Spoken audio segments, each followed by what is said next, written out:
దేవి సురేశ్వరి భగవతి గంగే త్రిభువనతారిణి తరుళతరంగే శంకరమౌళి విహారిణి విమలే మమ మతిరాస్తాం తవ పదకమలే. గంగా నది అనే పేరు చెప్తేనే ఒక చల్లని భావన మనసులో మెదులుతుంది. మన పాపాలన్నీ తొలగిపోయానే ఆనందం కలుగుతుంది. దాహం వేస్తే గుక్కెడు గంగ పొయ్యమని అడుగుతారు. స్వచ్ఛమైన పాడి ఆవును చూస్తే గంగమ్మ అని ముద్దుగా పిలుచుకుంటాం. అంతగా మన జీవితంలో పెనవేసుకుపోయిన ఘనత కేవలం గంగా నదికే తగ్గుతుంది. నీటిని కూడా దైవంగా భావించి పూజించే మన సనాతన ధర్మానికి ఆలంబన కూడా గంగానదే. ఇంతటి ఘన చరిత్ర కలిగిన గంగానది ఆవిర్భావం వెనక యుగాల నాటి పురాణ గాథలు ఉన్నాయి. ఇక్ష్వాకు వంశపు రాజైన సగర మహారాజుకి 2 భార్యలు. పెద్ద భార్య కేసిని, రెండవ భార్య సుమతి. వీరికి సంతానం కలగకపోవటంతో సగరుడు 100 సంవత్సరాలు తపస్సు చేస్తాడు. అప్పుడు భృగు మహర్షి వచ్చి వారి పూజకు మెచ్చి వారు అడగకుండానే వరం ఇస్తాడు. ఒక భార్యకు 60,000 మంది పుత్రులు, రెండవ ఆమెకు వంశకారకుడు పుడతాడని వరం ఇస్తాడు. ఎవరు పుడతారు అని అడగ్గా వారి వారి కోరికలను బట్టి పుత్రులు జన్మిస్తారు అని చెప్తాడు ఆయన. కొన్నాళ్లకి కేసినికి అసమంజసుడు అనే కుమారుడు పుడతాడు. సుమతికి 60,000 చిన్న చిన్న మాంస ఖండాలు పుడతాయి. అప్పుడు ఆకాశవాణి భృగు మహర్షి వాక్కు ఫలిస్తుందని ఆ మాంసఖండాల్ని నేతి కుండల్లో దాచమని చెప్తుంది. ఈ క్రమంలో వాటి నుండి 60,000 మంది పుత్రులు జన్మిస్తారు. అసమంజసుడికి అంశుమంతుడు అనే కొడుకు ఉన్నాడు. సగరుడు 100 అశ్వమేధ యాగాలు తలపెట్టాడు. 99 యాగాలు పూర్తి చేసి 100వ యాగం ఆరంభించాడు. దేవేంద్రుడికి ఈ విషయం తెలిసి యాగాశ్వాన్ని అపహరించి దానిని పాతాళంలో తపస్సు చేసుకుంటున్న కపిలి మహాముని దగ్గర వదిలి వెళ్ళిపోయాడు. యజ్ఞాశ్వాన్ని వెతికి తీసుకురమ్మని సగరుడు తన 60,000 మంది కొడుకులను పంపిస్తాడు. వారు భూతలమంతా వెతికి అశ్వం ఎక్కడా కనిపించక తిరిగి వస్తారు.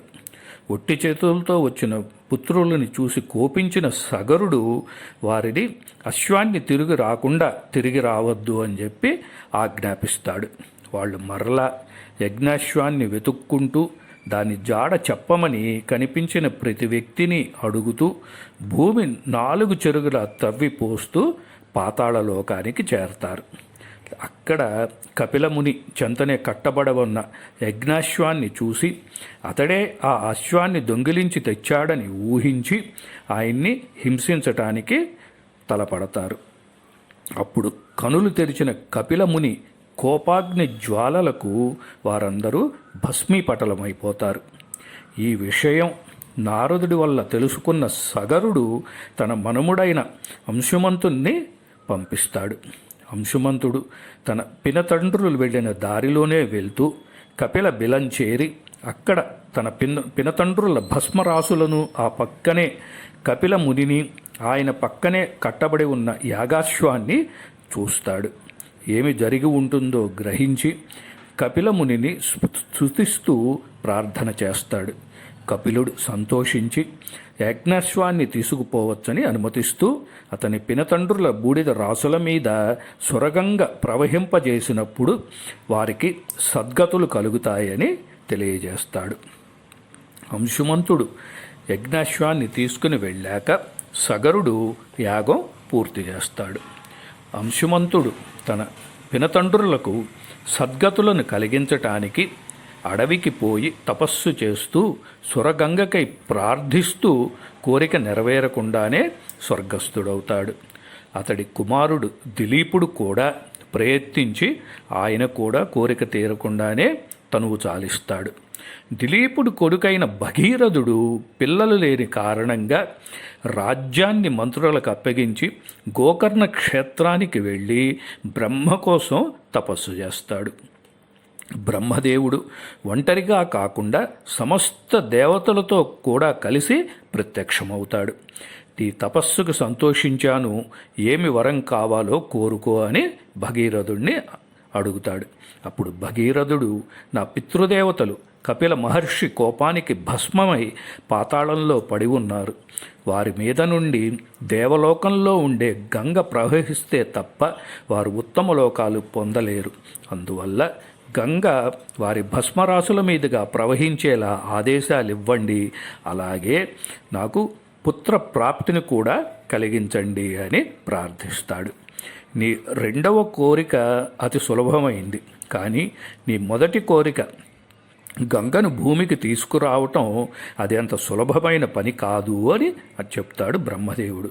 ఎందుకు అంటే గంగ భూమి మీద పడితే ఈ భూమి బద్దలైపోతుంది. గంగని తట్టుకునే శక్తి ఈ భూమికి లేదు. ఆ గంగను పట్టగల సమర్థుడు పరమశివుడు ఒక్కడే. అందుకని ఆయన్ని ప్రార్థించు అని చెప్తాడు. మళ్ళీ భగీరథుడు పరమశివుడి కోసం తపస్సు ప్రారంభించాడు. కాలి బొటన వేలు చివరి భాగం మీద నిలబడి తపస్సు చేశాడు. ఆయన భక్తికి మెచ్చిన భక్తవ శంకరుడు ప్రత్యక్షమయ్యాడు. ప్రత్యక్షం అవగానే నీకు ఏం వరం కావాలి అని కూడా ఆయన అడగలేదు. ఆయన మనస్సులోని కోరిక గ్రహించిన వాడై గంగను నా తల మీద జటాజూటంలో ధరిస్తాను అని ఆయన అడగకుండానే వరం ఇచ్చాడు శివుడు. శివుడు, భగీరథుడు, దేవతలు, బ్రహ్మ అందరూ హిమాలయ పర్వతాలకు వెళ్ళారు. శివుడు తన రెండు చేతులను నడుము మీద పెట్టుకుని జటాజూటం విప్పి నిల్చున్నాడు. అలా శివుడు తన జటలను విప్పి నిలబడగానే ఆకాశం నుండి కిందకి పడమని గంగకి బ్రహ్మదేవుడి ఆజ్ఞ. అందుకని గంగ మంచి ప్రవాహంతో ఆకాశం నుండి బయలుదేరింది. గంగమ్మ దివి నుండి భువికి ఎలా బయలుదేరిందండి? కదిలింది కదిలింది గంగ, కదిలి ఉప్పొంగింది గంగ. కదిలింది కదిలింది గంగ, కదిలి ఉప్పొంగింది గంగ. పరమ రాజసభావ పరిజృంభిత నిజాంగ. పరమ రాజసభావ పరిజృంభిత నిజాంగ. కదిలింది కదిలింది గంగ, కదిలి ఉప్పొంగింది గంగ. ఆకాశమే అదరగా ఐరావతం బెదరగా, నందనవనం అదరగా బృందారకులు చెదరగా, సాగింది సాగింది గంగ, సాగి చెలరేగింది గంగ. సాగింది సాగింది గంగ, సాగి చెలరేగింది గంగ. దూకింది దూకింది గంగ, ఉద్రేకాంతరంగ. దూకింది దూకింది గంగ, ఉద్రేకాంతరంగ. చాలా వేగంగా వచ్చేస్తోంది గంగ. కింద నిలబడి ఉన్న శివుడిని చూసి ఆమె మనసులో నవ్వుకుందిట. తన ప్రవాహ బలం తెలియక శివుడు తనని జటాజూటంలో బంధించటానికి నిలబడ్డాడు. ఒక్కసారి కనుక నేను కిందకి దూకితే ఆ శివుడితో సహా పాతాళ లోకానికి తీసుకెళ్ళిపోతాను నా ప్రవాహ వేగంతో అని అనుకుందిట. అప్పుడు శివుడు ఎలా గంగని స్వీకరించటానికి, ఆమె దూకితే పట్టుకోవటానికి ఆయన ఎలా నిలబడ్డాడండి? శివుడప్పుడు ఎదురుగా జగజట్టి ఓలే నిలుచుండే. శివుడప్పుడు ఎదురుగా జగజట్టి ఓలే నిలుచుండే. మెడను జాచి జడలు బార్చి మింటి వంక కనుచుండే. మెడను జాచి జడలు బార్చి మింటి వంక కనుచుండే. ఆకాశము నుండి భువికి ఉరుములతో మెరుపులతో ఉరవడించి తరలి వచ్చే సురగంగ గరువమ్ము విరువంగ నుంచి సంకీర్ణ పటు జటాజటలను ఉప్పొంగించి దుర్గమ్ముగా మలచి గంగను అద్భుతంగా బంధించి, ఉరుములతో మెరుపులతో ఉరవడించి తరవలి వచ్చే సురగంగ గరువమ్ము నిరువంగ నుంచి సంకీర్ణ పటు జటాజటలను ఉప్పొంగించి దుర్గమ్ముగా మలచే గంగను అద్భుతముగా బంధించే. హిమాలయాలంత పరమ పవిత్రమైన తన జటాజూటాన్ని పెద్దగా విస్తరించాడు శివుడు. అంతే, గంగ ఒక్కసారిగా ఆకాశం నుండి శివుడి జటాజూటంలోకి తన ప్రతాపం చూపిద్దాము అన్న ఉద్దేశంతో మొసళ్లతో, తాబేళ్లతో, ఎండ్రకాయలతో, కప్పలతో సహా దూకింది. గంగ మనస్సులో ఉన్న భావం అర్థమైన పరమేశ్వరుడు ఆ ప్రవాహాన్ని తన జటాజూటంలోనే బంధించి వేశాడు, కట్టడి చేశాడు. శివుడు విప్పిన జటాజూటంలో గంగ సుడులు తిరుగుతూ 1 సంవత్సరం పాటు ఉండిపోయింది.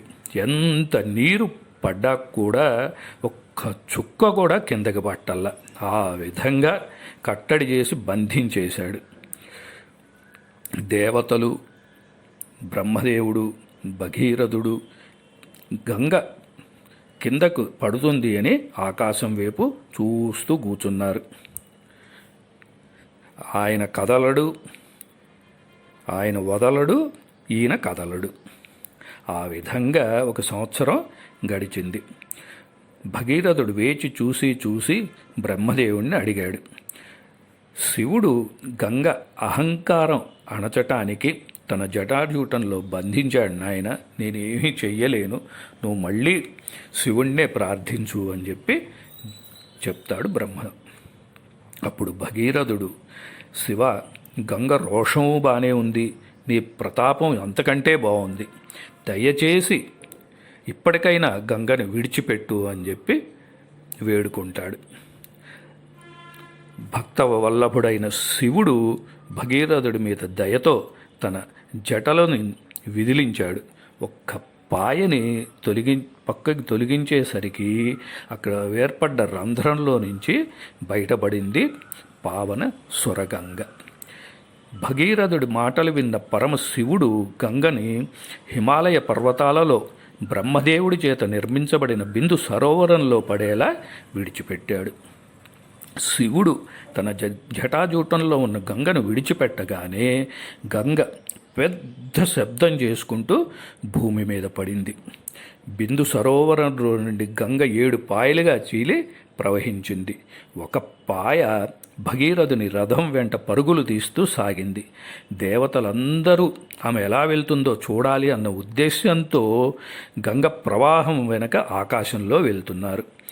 బంగారం వంటి రంగుతో, పెద్ద శబ్దంతో, మంచి పొంగుతో, అలలతో, పక్కనే ఉన్న నేలను తుంపరలతో తడుపుకుంటూ భగీరథుడు ఎటు వెళ్తే గంగ అటు వెళ్తోంది.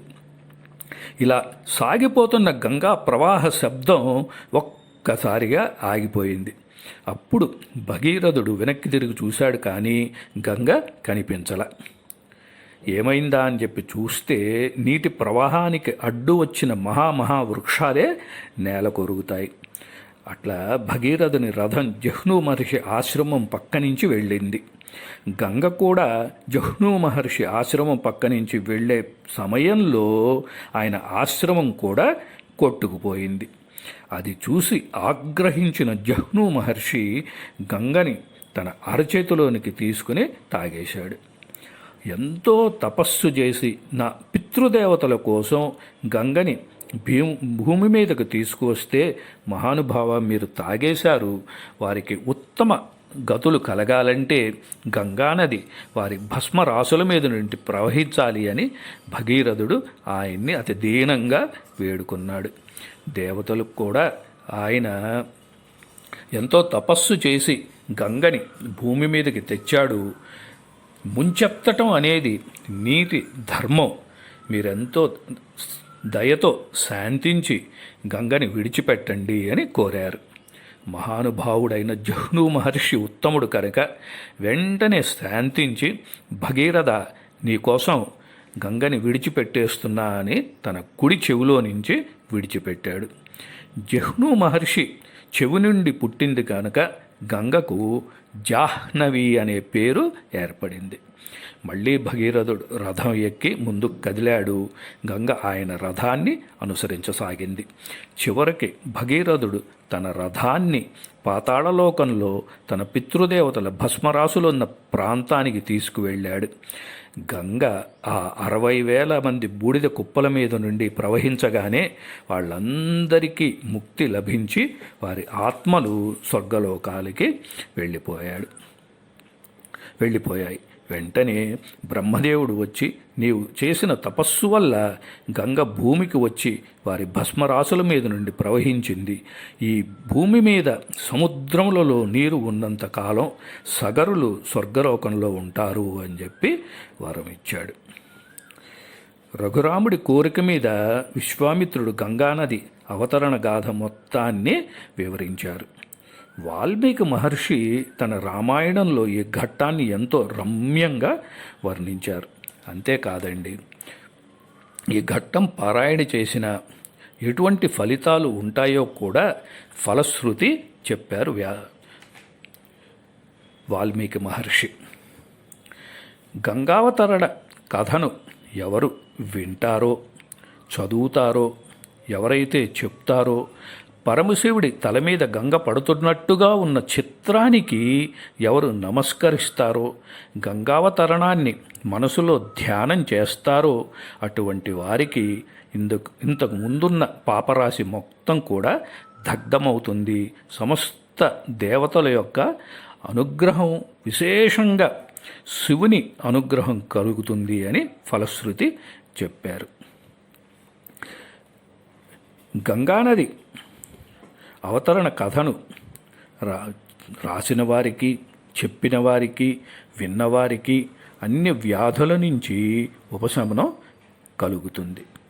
అంతేకాదండి, గంగానది స్నానం చేసిన వ్యక్తితో పాటు అతడి 7 తరాల పెద్దలు కూడా పుణ్య ఫలితాలు పొందగలుగుతారు.